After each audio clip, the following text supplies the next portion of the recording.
દક્ષિણ ગુજરાત બાદ વાત કરીએ આપણે સૌરાષ્ટ્રની તો સૌરાષ્ટ્રના ગીર સોમનાથમાં પણ વરસાદી માહોલ જોવા મળી રહ્યો છે। વેરાવળ નગરપાલિકા દ્વારા પ્રી મોન્સૂનની કામગીરી માત્ર કાગળ પર જોવા મળી રહી છે, કારણ કે વેરાવળના જે દ્રશ્યો સામે આવ્યા છે, શાક માર્કેટ વિસ્તારમાં ગટરના ખુલ્લા ઢાંકણામાં ગાય પડી ગઈ હતી।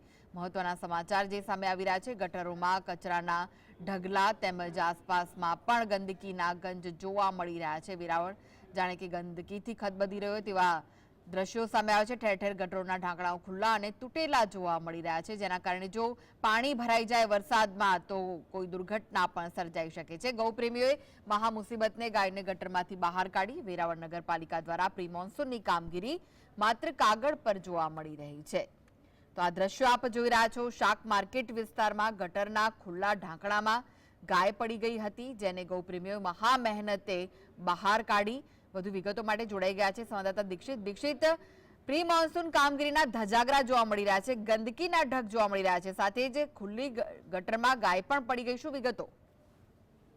જી કૃષ્ણ, ચોક્કસ જણાવી દઉં કે મથક વેરાવળ નગરપાલિકા જે એક રીતની નગરપાલિકા ચોમાસા પહેલા પ્રી મોન્સૂનની કામગીરી હાથ ધરવામાં આવી હતી, પરંતુ જે પ્રી મોન્સૂન માત્ર કાગળ ઉપર જ થઈ હોય તેવા દ્રશ્યો સામે આવ્યા છે। ત્યારે એ વેરાવળનો જે મુખ્ય વિસ્તાર કહેવાય શાક માર્કેટ, એમની બાજુમાં જલારામ મંદિરની બાજુમાં છે, જે ગટરના ઢાંકણાઓ છે તે ખુલ્લા જોવા મળી રહ્યા છે અને તેમાં ગટરમાં પણ ખૂબ જ ગંદકીના ગંજ જોવા મળી રહ્યા છે, ખૂબ જ મોટા પ્રમાણમાં કચરો જોવા મળી રહ્યો છે અને આ ખુલ્લા ઢાંકણાને હિસાબે તેના પર એક ગાય પડી હતી। માત્ર ગાયનું મોઢું જ બહાર રહ્યું હતું, ત્યારે મહા મુસીબતે ગૌપ્રેમીઓ દ્વારા આ ગાયને બહાર કાઢવામાં આવી હતી। ત્યારે ચોક્કસ કહી શકાય કે આજુબાજુ પણ ગંદકીના મોટા કચરાના ઢગલાઓ જોવા મળ્યા હતા। ત્યારે પ્રી મોન્સૂનની કામગીરી માત્ર કાગળ ઉપર જ થઈ હોય તેવું ચોક્કસ જણાઈ રહ્યું છે। જી, આ તો એક પશુ પડી ગયું છે અને તેના દ્રશ્યો સામે આવી રહ્યા છે અને ગૌપ્રેમીઓ તેને મહા મહેનતે બહાર કાઢ્યું, પરંતુ જો ભારે વરસાદ વરસે તો પછી આ તો કોઈ પણ વ્યક્તિ માટે પણ નુકસાનકારક સાબિત થઈ શકે છે, કોઈ મોટી દુર્ઘટના પણ સર્જાઈ શકે છે।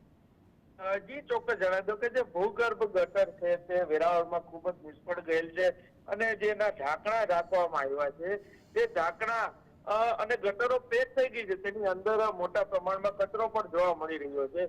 ત્યારે ચોક્કસ કહી શકાય કે કોઈ પણ ગટર સાફ સફાઈ થતી નથી, કચરો લોકો મન ફાવે ત્યાં નાખે છે અને જે કર્મચારીઓ છે તે પણ સાફ કરવામાં તસ્દી લેતા નથી। ત્યારે આ કચરો ગટરમાં ભરાયો હોવાને કારણે પાણીનો ભરાવો થાય છે અને ના છૂટકે અકસ્માતો મોટા પ્રમાણમાં થતા જોવા મળતા હોય છે। જી, આભાર માહિતી આપવા માટે।